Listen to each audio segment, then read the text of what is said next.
Avant, il y avait des contradictions. Il y avait même des morts d'hommes.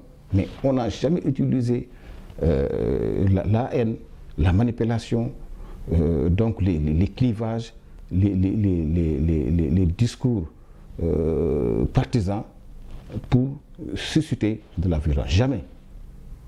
On a assisté ici à des confrontations entre le PS et le PDS, entre Idriss Seck et Abdoulaye Wade, on a vu, entre les Fada et tout ça et Abdoulaye Wade, Macky Sall, Abdoulaye Wade.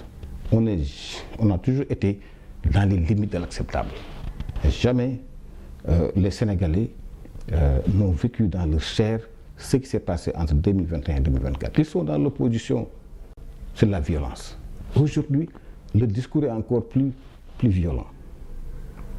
Il y a deux Sénégal, le Sénégal de ceux qui sont bons, donc de ceux qui sont avec Sonko, et le Sénégal de ceux qui sont des voleurs, des mauvais, qu'il faut éradiquer, parce que simplement ils sont contre Sonko. Ceci doit cesser. C'est pourquoi nous avons dit la politique aujourd'hui transcende, la problématique politique transcende donc la contradiction opposition-pouvoir. C'est quoi aujourd'hui? La vraie problématique, c'est entre les républicains, le camp des républicains et le camp des fossoyeurs de la République. Ah non, là vous faites un procès en sorcellerie, parce que ceux que vous qualifiez de fossoyeurs ont la caution des électeurs, d'abord à la présidentielle, confortés aux élections législatives. Alors, qui est fossoyeur? Là, il faut qualifier de républicains ou pas? Il faut voir que dans ceux qui ont gagné, comme vous dites, il y a des acteurs qui s'identifient à Sonko et qui ont généralement mal à partir avec la justice, qui sont les ratés, comme l'autre dit Amidou Ange, les ratés de la société. Ceux-là à qui on a dit, vous avez échoué parce que voilà, c'est le système. C'est Senghor à Macky Sall. Alors qu'ils savent très bien.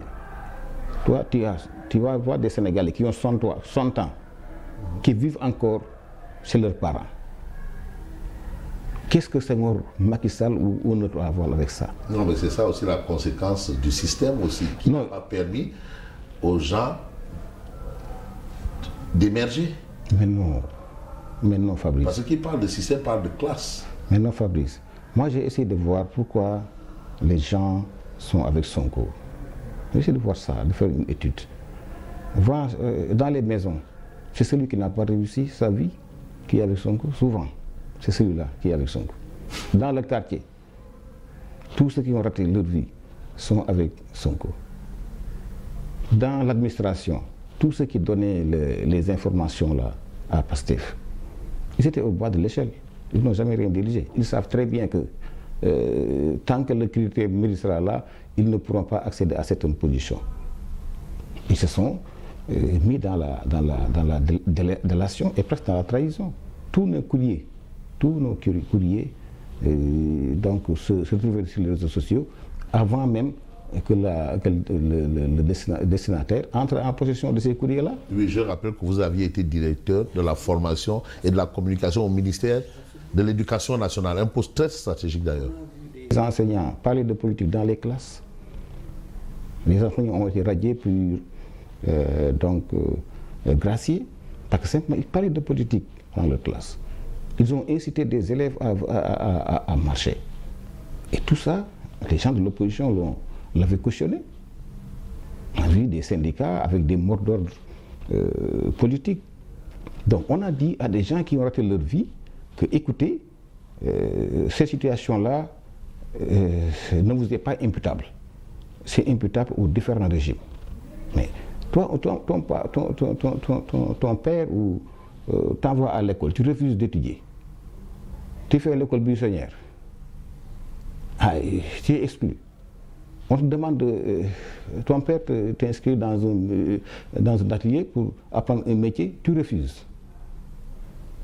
Tu prends du yamba. Ce qui t'intéresse, c'est les navetans. Alors, ou les jeunes filles. Ensuite, tu vis cette vie, presque tu as 60 ans. Et puis tu dis, oui, non, cette situation-là, c'est Senghor qui est parti depuis longtemps. Donc, retenons que ces gens dont vous indexez, c'est-à-dire qu'on a qualifié à tort ou à raison de ratés, sont majoritaires. Non, ils ne sont pas majoritaires. Ah, mais comment est-ce qu'ils Ce qui s'est passé, non, il y a ici la complicité d'intellectuels qui voulaient coûte que coûte accéder à cette imposition et accéder aux ressources. Combien d'intellectuels décrivaient des situations ici dans des correspondances très incendiaires. Oui, il y avait cette pétition d'universitaires là qui, comme par hasard, a disparu. Malheureusement, on ne sait pas pourquoi. Les mêmes situations sont en train de se reproduire. Alors, ce qui se passe et qui est très grave, nous avons élu un président de la République. Alors, à partir du moment où il est élu sur la base de 2 400 000 voix, je rappelle que les autres avaient 2 50 000 voix. Parce que souvent le PASTEF pense que tous les Sénégalais sont de PASTEF. Ça, c'est pas vrai.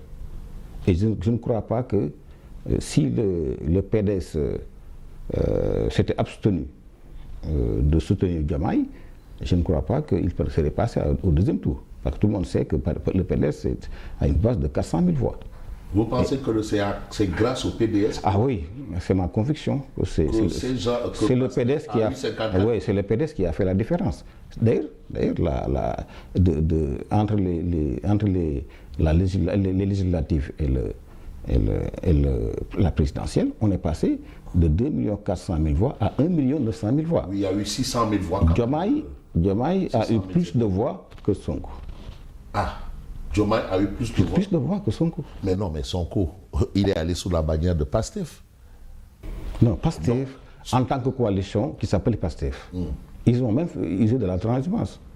Combien de maires sont allés les rejoindre de la paire législative? Et pourtant, c'est des pratiques qu'ils dénonçaient. Et pourtant, beaucoup de maires, pendant la législative, ont quitté la paire pour aller... Non, mais quand vous dites que Diomaye est mieux élu que Sonko, ça sous-entend quoi exactement? Qu'il a du mérite. Qui a du mérite? Diomaye. Mais Sonko, Diomaye qui a été élu grâce à Sonko? Non, d'abord, ce n'était pas le candidat de Sonko. Oui, ça c'est un débat que les gens ont. Mais Diomaye n'a jamais... Ah non, je ne vais pas le dire. Mais les faits restent constants. Donc Diomaye allait compétir avec le parrainage citoyen. Les parrainages des élus et ceux des députés ont été donnés à Cheikh Tidiane Dièye et à Habib Sy, non? Est-ce que si Habib Sy, si c'était Habib Sy qui s'était présenté comme candidat de PASTEF, vous croyez qu'il allait gagner? Ou Cheikh Tidiane Dièye? Je ne le pense pas. Diomaye a du mérite dans sa victoire. Mais oui, mais le Sonko moins Diomaye et le Diomaye moins Sonko, vous le mettez où? Non, bon, ça, en fait, c'est Sonko qui a tourné la situation en sa faveur. Diomaye est passé au deuxième tour, hein, comme nous. Il est passé, il a failli y passer. Je pense que Diomaye également a bénéficié de soutien, parce que je ne sais même pas comment, à partir de la prison, il a pu réunir un dossier. Mais je vous dis, je ne crois pas que si Diomaye ne s'était pas présenté, que les autres auraient gagné. Ça aussi, il faut arrêter de dire que oui, c'est Sonko qui a eu. Non. Sonko a moins de voix que Diomaye. Curieusement. Mais évidemment, avec les voix du PDS,